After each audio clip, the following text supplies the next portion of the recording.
Nitekana umunezero ntangere vyo gusubira kubana namwe banywanye bacu mubana natwe makuru n'ibiganiro vya misi yose tubandanya gushikiriza kuri no monesha kure yacu no yanyu Muhuza TV. Uyu no mwatuye kubageza ko amakuru y'ibiriko biravugwa bigezweho nga mu gihugu cy'u Burundi, akaba ari amakuru tuzaguruka nini ko yariko aravugwa mu gisata ca politike. Kuva bwikukiye Uburundi bumaze kurongorwa n'abagabo 11, aha nabami babiri n'abaperezida 9. Muri abo baperezida 9, 8 ntibakiri ku butegetsi, tukongeraho uyu agira 9 ariwe Evariste Ndayishimiye atwara igihugu kuri ubu. Indwi muri abo baramaze gusandaba, 3 bapfuye bakiri mu butegetsi mu gihe 4 bari barabavuye ko. 5 bapfiriye mu mahanga mu gihe 2 bapfiriye mu gihugu. Biragoye kumenya neza ibitigiri vy'abishwe n'urwabobe n'abagandaguwe. Ni mu gihe 5 bashinguwe mu gihugu ndetse umwe agashingurwa mu mahanga mu gihe uwundi atanuzi imva yiwe.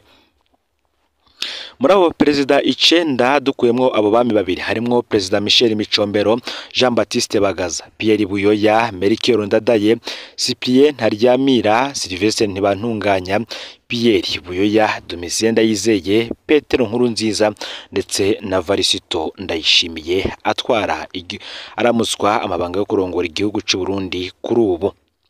Kimwe mu bintu vyagiye biraboneka muri kahise ku Burundi nuko atamukuru w'igihugu yoroherwa ku ntwaro y'uwamusubiriye. Nkuko nabwiye ko ari abagabo 11, hakaba arimwo abami babiri. Reka dutangurire kuri ibi vy'abami. Umwami Mwambutsa wa 4 Bangiricenge ntiyemerewe gutahuka ku ngoma ya Ntare wa 5 Ndizeye, naho yari umuhungu wiwe. Ni mu gihe umwami Ntare wa 5 Karoli Ndizeye nawe yishwe biteye isoni ku ntwaro y'uwamusubiriye Michel Micombero. Aba bombi rero bari baranigeze gusangira ubutegetsi. Perezida Michel Micombero nawe yarapfunzwe ku ntwaro y'uwamusubiriye ariwe Colonel Jean Baptiste Bagaza, mu nyuma arangazwa. Mu gihe yaratanguye gusaba gutaha, Perezida Michel Micombero yapfuye giturumbuka, atahukanwa ari ikiziga bigoranye, anashingurwa mu gitsure kidasanzwe cy'ubutegetsi. Perezida Jean Baptiste Bagaza yabayeho imyaka 6 mu buhungiro ku ntwaro ya Major Petero Buyoya yamusubiriye, yongera abahacunzwe icamaso.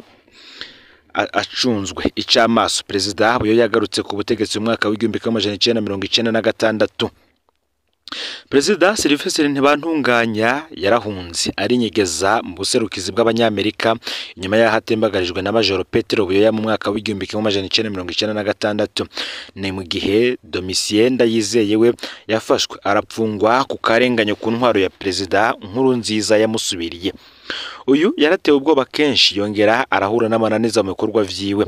Perezida Petero Nkurunziza we ntiyanaronse amahirwe yo kubona intwaro y'uwamusubiriye. Umukuru w'igihugu umwe Rudende niwe yashoboye koroherwa ku ntwaro yiwe n'abamusubiriye. Uyu akaba ari Perezida Petero Buyoya, ngo ntigeze agira ingorane ku ntwaro ya Perezida Ndadaye yamusubiriye ubwa mbere no ku ntwaro ya Perezida Ndayizeye yamusubiriye ubwa kabiri. Ibibazo ngo yabigize mu mpera y'intwaro ya Perezida Nkurunziza. Murano makuru tugiye kugaruka kuri vyinshi cyane. Iki ni icegeranyo kidasanzwe kigiye kugaruka n'ubundi kuri aba bagabo 11 batwaye igihugu cy'u Burundi, harimwo abami babiri ndetse n'abaperezida 9. Igihe Uburundi bwikukira ku igenekerezo ya mbere mu kakaro mwaka w'1962 bwari burongowe n'umwami Mwambutsa wa 4 Bangiricenge.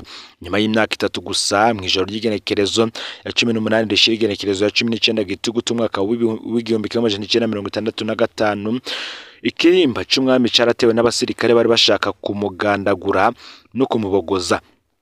Aho Imana arakinze, umwami ararusimba imbere yo gutabarwa n'abandi basirikare.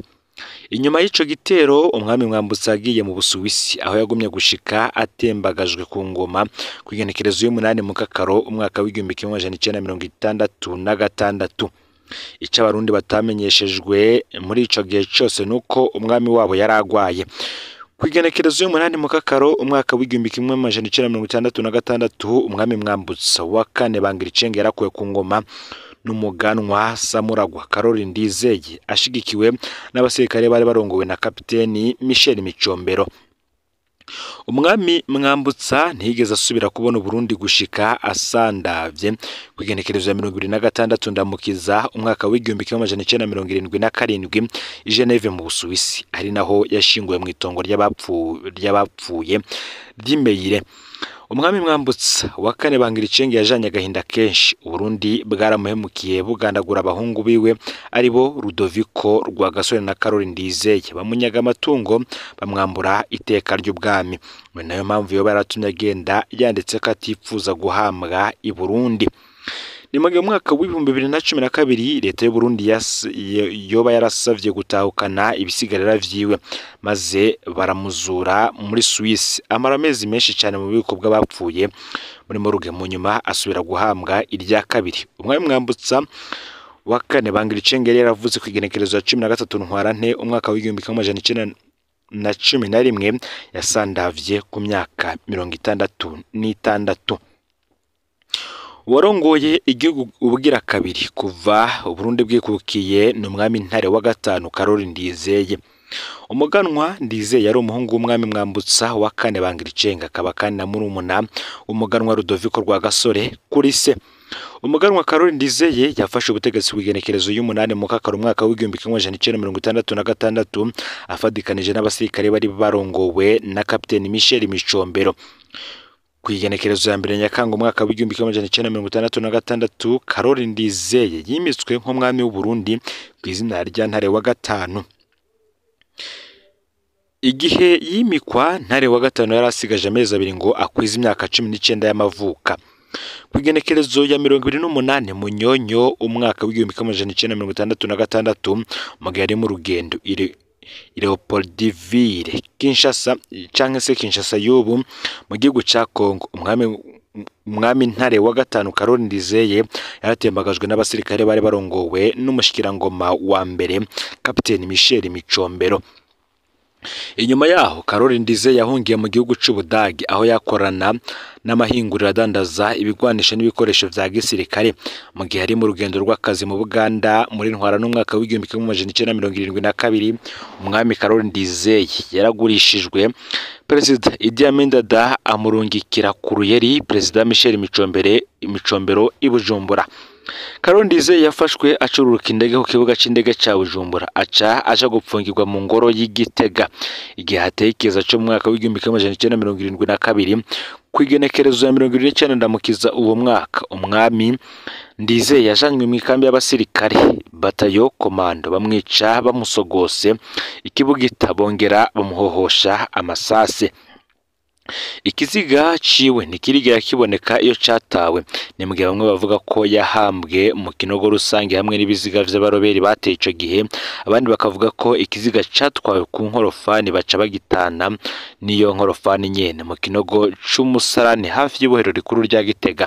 Umwami Ntare wa gatanu Karoli Ndizeye yavutse ku igenekerezo ya kabiri Kigarama umwaka w'igihumbi kimwe amajana 1947 yasandavye arenza gato imyaka 24. Ugira gatatu yarongoye Burundi ni Kapiteni Michel Micombero. Kuva ku igenekerezo ya 28 Munyonyo umwaka w'igihumbi kimwe amajana 1966 gushika ku igenekerezo ya mbere Munyonyo umwaka w'igihumbi kimwe amajana 1976 niwe yatembagaje ingoma y'ubwami, aca aba uwa mbere arongoye igihugu yitwa Perezida wa Republika. Igihe atembagajwe mu mwaka w'igihumbi kimwe amajana 1976 yarabanje arapfungirwa mu ntara ya Ngozi. Mu nyuma baramurekura ahungira muri Somalia kwa mugenzi we Perezida Siad Barre.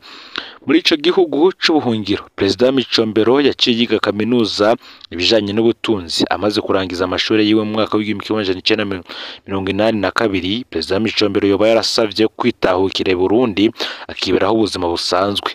Hari ibihugu nka Algeria vyo vyaramusavye ko yojayo akigisha muri kaminuza.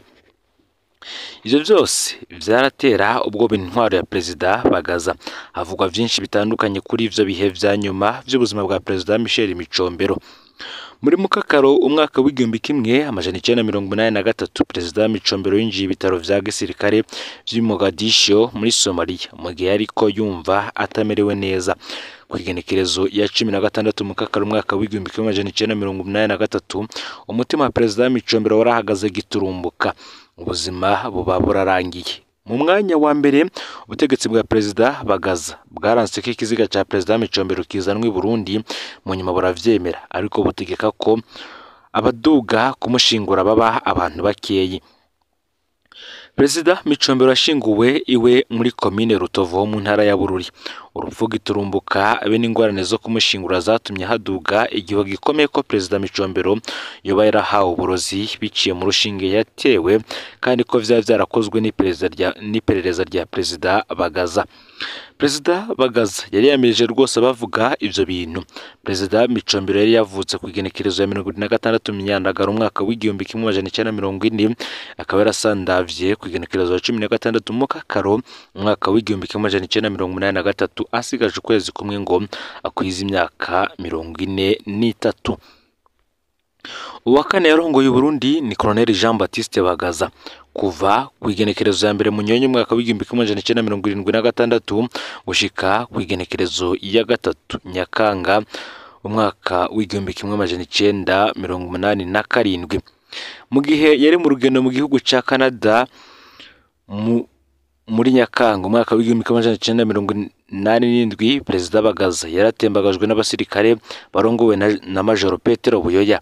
Guhera ico gihe Jean Baptiste Bagaza yabaye mu buhungiro mu bihugu vy'u Buganda na Libya imbere yo gutahuka mu Burundi mu mwaka w'igihumbi kimwe amajana 1993 ku ntwaro ya Perezida Ndadaye, aho Perezida Buyoya agarukiye ku butegetsi mu mwaka w'igihumbi kimwe amajana 1996.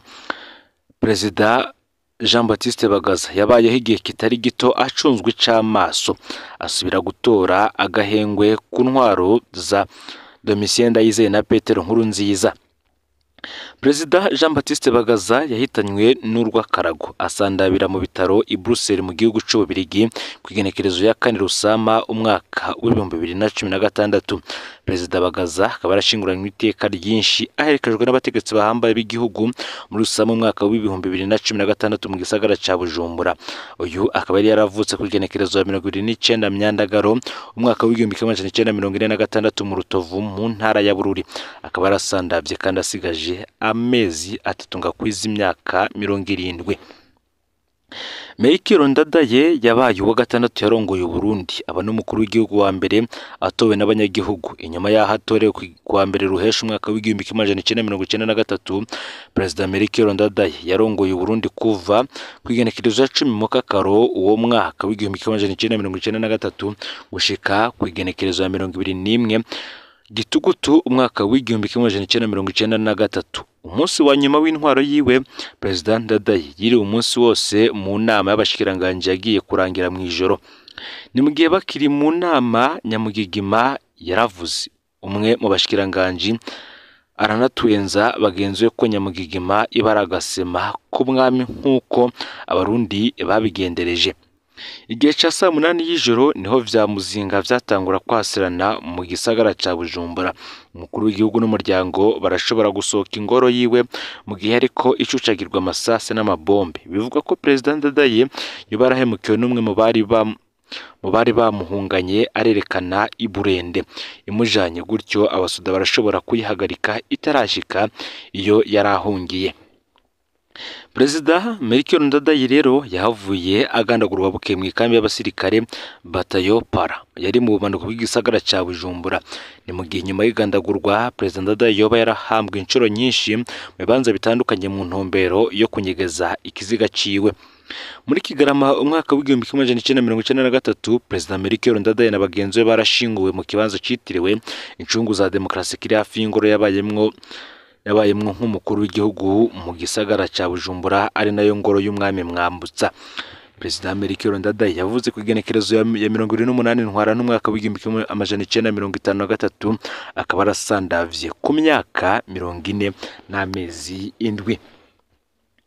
Cyprien Ntaryamira yabaye uwindwi arongoye Burundi kuva bwikukiye, kuva ku igenekerezo ya 5 Ruhuhuma umwaka w'igihumbi kimwe amajana 1994 gushika ku igenekerezo ya 6 Ndamukiza umwaka nyene.